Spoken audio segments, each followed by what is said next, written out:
Hozirgi kunda markaziy tajriba maydonimizda 300 ga yaqin yumshoq bug'doy, 200 ga yaqin bir qattiq bug'doy, arpa, tritikali hamda ko'p yillik bug'doy, mahalliy novlarimiz ustida duragaylar ishlari bilan olib borilgan bir qancha duragaylar va xorijiy davlatlardan keltirilgan nav va namunalar ustida seleksiya ishlari olib borilyapti. Bundan tashqari don sifati yuqori bo'lgan nav va namunalarni yaratish hamda bu dalamizda O'zbekiston bo'yicha yaratilgan va butun jahon bo'yicha yaratilgan navlarning ko'rgazmali dalalarni tashkil qilganmiz.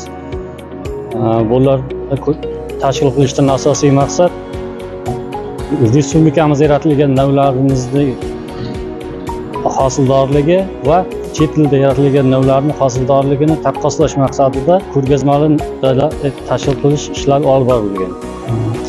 Ko'rib turganimizdek, ushbu tajriba maydonimizga 100 kg me'yorida ammoniy sulfat o'g'iti bilan oziqlantirish ishlari olib borilyapti.